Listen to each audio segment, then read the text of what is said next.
India आजकल, सच खबर हर पल।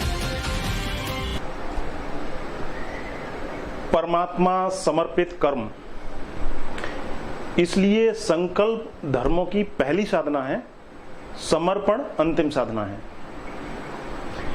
जीसस का एक बहुत अद्भुत वचन है, वह मैं आपको याद दिलाऊं। वह कृष्ण की बात के बहुत ही करीब है। जीसस ने कहा है कि जो अपने को बचाएगा वह अपने को खो देगा, और जो अपने को खो देगा वह अपने को बचा लेगा, यानी अपने आप को पालेगा। लेकिन खोने या बचाने के पहले होना भी तो चाहिए। क्या आप हैं? क्या आपका अस्तित्व है? पहले ये तो साबित करिए। गुरजीएफ के पास कोई जाता था और सवाल पूछता था कि मैं स्वयं को जानना चाहता हूं, तो गुरजीएफ कहता था, आप हो, आर यू? और आप भी चौंकेंगे कि अगर अब जाएं ऐसे आदमी के पास और वह पूछे कि आप हो, तो आप कहेंगे हूं तो। लेकिन आपका होना सिर्फ एक जोड़ है। आप में से सारी वासनाएं निकाल ली जाएं और सारी इच्छाएं और सारे विचार, तो आप एकदम खो जाएंगे, शून्य की भांति। आपके पास ऐसा कोई संकल्प नहीं है जो विचार के पार जाता हो, वासना से अलग हो, इच्छाओं से भिन्न हो। आपके पास आत्मा का कोई भी अनुभव नहीं है। आप सिर्फ एक जोड़ हैं, एक एक्यूमुलेशन है, एक संग्रह है। और इस संग्रह को कहां समर्पित करिएगा? कौन समर्पित करेगा? समर्पित करने वाला भी तो भीतर चाहिए, लेकिन भीतर कोई नहीं है। इसलिए कृष्ण अर्जुन से कह रहे हैं, पहले तू श्रेष्ठ बन। श्रेष्ठ बनने का अर्थ है पहले तू आत्मान बन, पहले तू मनस्वी हो, पहले तू संकल्प को उपलब्ध हो। फिर पीछे वे कहेंगे कृष्ण अर्जुन से, सब छोड़ दे और शरण में आ जा। लेकिन छोड़ तो वही सकता है ना सब, जिसके पास संकल्प हो। लेकिन जो जरा सा कुछ भी नहीं छोड़ सकता, वह सब कैसे छोड़ सकेगा? तो जो एक पैसा नहीं छोड़ सकता, वह स्वयं को कैसे छोड़ सकेगा? और जो एक मकान नहीं छोड़ सकता, वह स्वयं की आत्मा को कैसे छोड़ सकेगा? स्वयं को छोड़ने के पहले स्वयं का परिपूर्ण शक्ति से होना जरूरी है। और स्वयं का होने का मतलब यह है, ओशो कह रहे हैं कि स्वयं का आत्मावान होना जरूरी है। इसलिए संकल्प धर्मों की पहली साधना है, समर्पण अंतिम साधना है। कहें कि धर्म के दो रूप हैं या दो ही कदम हैं, तो पहले कदम का नाम है संकल्प, विल, और दूसरे कदम का नाम है समर्पण, यानी सरेंडर। इन दो कदमों में ही यात्रा पूरी हो जाती है। तो जो संकल्प पर रुक जाएंगे उनको आत्मा का पता चलेगा, लेकिन परमात्मा का कोई पता नहीं चलेगा।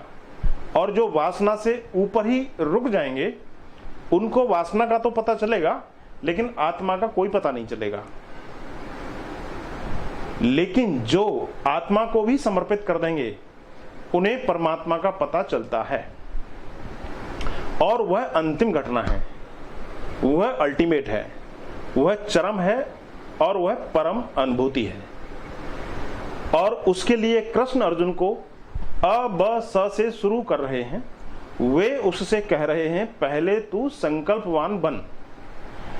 फिर पीछे जब देखेंगे कि उसके भीतर कुछ संकल्प पैदा हुआ है, तो वे उससे कहेंगे कि अब तू सब छोड़ दे। सर्व धर्मानु परिज्यय मामेकम शरणम ब्रज। अब तू सब छोड़ और मेरी शरण में आ जा। लेकिन शरण में कमजोर लोग कभी नहीं आ सकते। यह सुनकर आपको आश्चर्य होगा, यह सुनकर आपको कठिनाई भी होगी। आमतौर से कमजोर लोग शरण में जाते हैं, कमजोर आदमी कभी भी शरण में नहीं जा सकता। क्या मतलब हुआ इसका? कमजोर आदमी के पास इतनी शक्ति ही नहीं होती कि वह दूसरे के चरणों में अपने को पूरा समर्पित कर दे। समर्पण बड़ी से बड़ी शक्ति है और बहुत ही कठिन। आसान बात समझ लेना कि आप समर्पण को, कुछ लोग आसान समझते हैं। आमतौर से लोग समझते हैं कि हम कमजोर हैं, हम तो समर्पण में ही भगवान को पा लेंगे। लेकिन ध्यान रखना, कमजोर आदमी कभी समर्पण नहीं कर सकता। कमजोर इतना कमजोर होता है, कमजोर होता ही नहीं, समर्पण करेगा किसका? हाँ, वह सिर चरणों में रख देता है। स्वयं को रखना बिल्कुल और बात है। सिर रखना बच्चे भी रख सकते हैं, स्वयं को चरणों में रखना और ही बात है। और स्वयं को चरणों में रखने की एक घटना कीर्कगार्ड ने, ईसाईयत में एक कहानी है, वह कहानी है कि एक व्यक्ति को परमात्मा ने कहा कि तू अपने इकलौते बेटे को आकर और मेरे मंदिर में गर्दन काटकर चढ़ा दे। ऐसी उसे आवाज आई कि वह जाए और अपने बेटे को मंदिर में जाकर काटकर चढ़ा दे। वह उठा, उसने अपने बेटे को लिया और मंदिर में पहुंच गया। उसने तलवार पर धार रखी, बेटे की गर्दन मंदिर में ही रखी, तलवार उठाई और गर्दन काटने को था। तभी आवाज आई कि बस रुक जा, मैं तो सिर्फ यही जानना चाहता था कि तू समर्पण की बातें करता है, लेकिन समर्पण के योग शक्ति तुझमें है या नहीं? बेटे की गर्दन काटने में भी लेकिन उतनी शक्ति नहीं पड़ती जितनी अपनी गर्दन काटने में पड़ती है। तो समर्पण का मतलब है अपनी ही गर्दन चढ़ा देना, सिर झुकाना नहीं, क्योंकि वह तो क्षण झुकाया और उठा लिया। समर्पण का मतलब है झुके तो झुके ही रहे और झुके तो झुक गए। समर्पण का मतलब है अब यह गर्दन न उठेगी। समर्पण का मतलब है अब हम गए चरणों में, अब वे चरण ही सब कुछ हैं और अब हम नहीं हैं। लेकिन कौन करेगा यह वही कर सकता है जिसने पहले संकल्प को संग्रहित कर लिया हो, जिसके भीतर एक इंटीग्रेटेड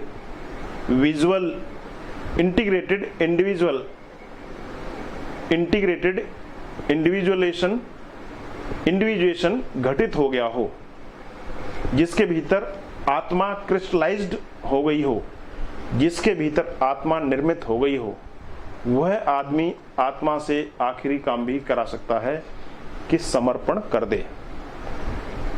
इसलिए कृष्ण अर्जुन को पहला पाठ दे रहे हैं। वे कह रहे हैं कि श्रेष्ठ पुरुष वह है जिसका मन वासनाओं पर, इंद्रियों पर वश पा लेता है। क्रमशः इस एपिसोड में फिलहाल इतना ही। आप देख रहे थे ओशो गीता दर्शन अध्याय 3। मिलते हैं ऐसे ही किसी अगले एपिसोड में। तब तक के लिए आप देखते रहिए इंडिया आजकल, सच खबर हर पल। नमस्कार। इंडिया आजकल, सच खबर हर पल।